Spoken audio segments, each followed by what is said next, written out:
morning, everybody. Welcome to the Bulldog Beat. I'd like to thank Coach Mendoza and Cody McGill for coming on and talking this morning. We got some big news that came out a couple weeks ago. We're getting new facilities next year. How's that make you guys feel? How excited are you guys? Well, first off, really appreciate you having us on, man. It's a lot of fun, chance to go do this, and I know Cody's excited to come talk about the facilities. But, I mean, first for me, I'd say just you look at the dynamic for the program, you know, what it is. I think just this program has had so much history of success, and now to be able to add and complement it with a really nice upgraded facility just to make us able to host regionals and, you know, put our players going forward in the best position to be successful. And I think that's a very attractive thing to future recruits and players to come. Absolutely. You know, adding on to what Coach Doe said, you know, like the legacy that was left here before us, you know, how much that means to them too. And, I mean, you know, obviously it's always nice to get new facilities, be able to host regionals. So, I mean, it's all great, man. Awesome. I want to ask you, Cody, first real quick. You've been here your whole career, and you never played a night game at T-Dub. How's that make you feel? You get to play under the lights next year. Yeah, I mean, it'll be kind of crazy, you know, always having day games or, you know, early mornings, you know, being here before the game times. It'll be a change, but, I mean, it'll be nice, you know.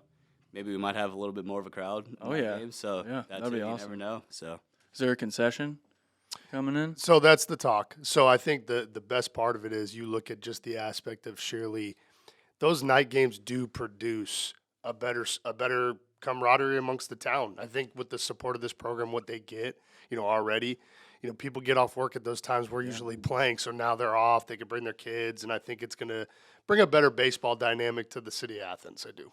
I agree. I think that adds a huge dynamic to the program and definitely bring out more people to come support. And I think that does good for the players too. Just a little switch up and schedule change for people who've been here for this long. Maybe a little switch up. And what would you get at the concession? What's the first thing you're getting there? oh, man, I don't know. I'd probably say a Powerade.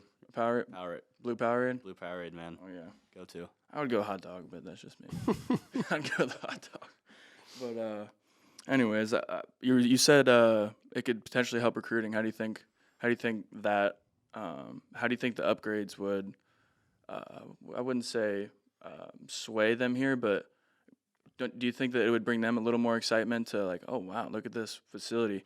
Even though we talk about legacy, there's already a great legacy here, great program, great coaches. What do you think? How do you think the new upgrades would potentially like help recruits come here, just based off of just coming here and visiting the campus and just seeing how it looks? I think you call what it is, man. Society, what it is in 2025, it's about attraction, and I think that what that facility is going to do is it just brings a new level of kind of what it is that we're trying to do, and it's street appeal. You know, it's kind of like you go look for a house and you sit there and go, bam, like when something like that, a street appeal makes everything kind of change for you. So I think there's that. I think you put the legacy on top of it and then add, you know, the fine-tuned things of just kind of the representation of what our program really is. I feel like that's going to be a big selling point for the recruits going forward because, as I said, you know, nowadays, like, it's what it is. Like the generation we're living is you want to be a part of like facility and, you know, what can you do for me and financially and all those things. And that will help us be able to attract better players. I do. Absolutely. Well, I got you here. I know we're in the middle of the season. We got about a month left of the regular season. Just want to hear you guys' thoughts on this last month of season. What can we expect out of the T-Dub Bulldogs? What do you guys got? What do you think, Cody?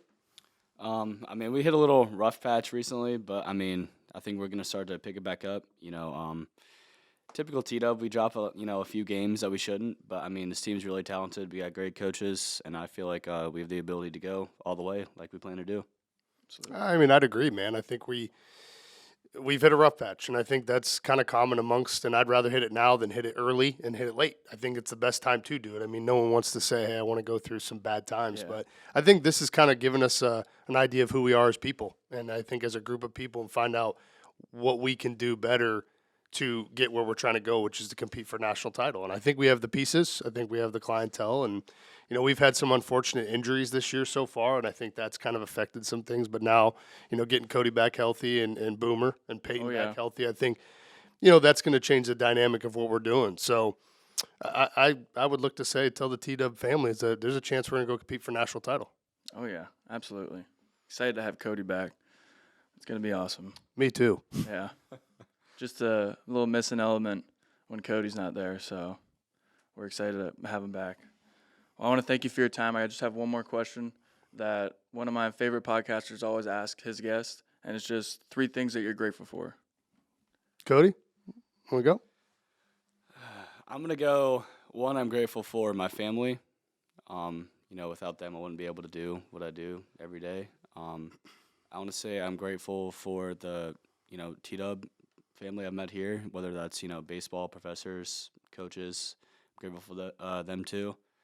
I'd say I'm grateful for friends too, because, they're always there for me, and they're, great people. Yeah, Funny guys. I mean, grateful for my wife and my son.